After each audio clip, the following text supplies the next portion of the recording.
Mohamed El-Erian is the Chief Economic Advisor. Well, you know that. He joins me now from Irvine in California. We talk again. Good to see you. Thank you. We'll deal with the US side. Let's just follow on from what Delia was saying. I'm guessing when the fourth largest economy in Europe, including the UK, has these measures, Italy goes into something like a shock in terms of its fall off of its economic performance, and it takes the Eurozone and Europe with it.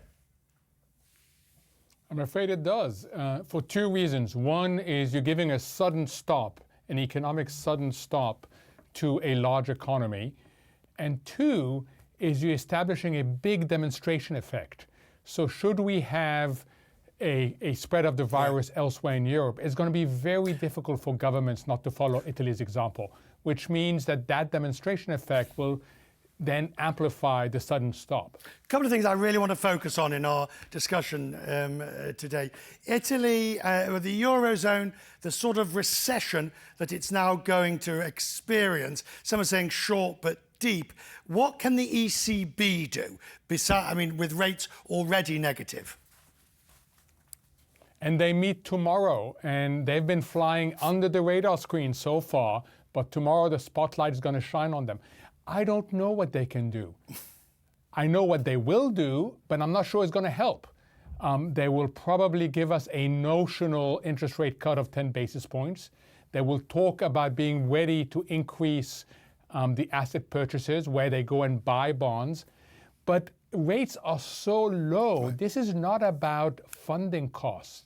This is about something that the ECB cannot alter itself. I hope that they will be focusing like a laser on the functioning of markets and the health of banks. But that's the sort of the plumbing side of it, isn't it? Which is vital, absolutely vital.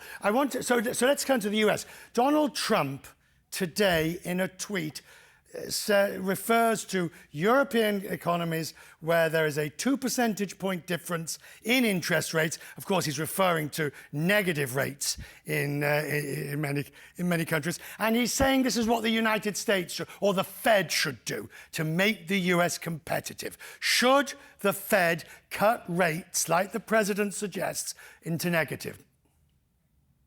No, not in my opinion. I think they should keep the little ammunition they have. And they haven't got much ammunition before they hit zero. And they certainly don't want to follow the ECB negative interest rate territory. They should keep it for when monetary policy can be effective. I think it was a mistake to cut last week. The markets told you it was a mistake. It's had no effects, pushing on a string.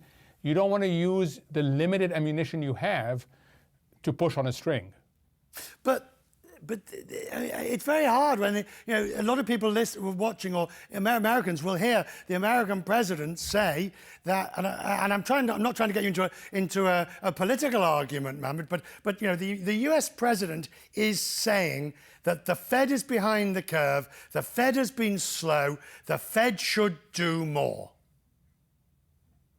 So there was a time the Fed was behind the curve. And that is when they hiked 3 times in 2018 and continued to signal more hikes when it was clear to many of us that the global economy was weakening. Whenever you look at policy, remember the phrase benefits, costs, risks. So the one benefit from lower interest rates is you may weaken the dollar more. That is the one benefit. But against that, you've got to think of the costs and the risks. Right, now let's talk about benefit, cost, risk.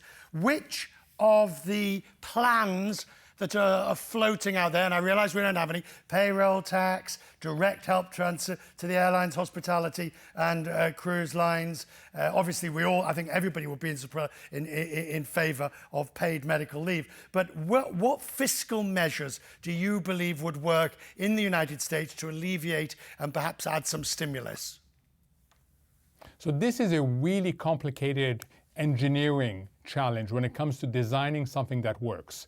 And for a number of reasons. One is the environment is really uncertain. Right. 2, your tools are blunt.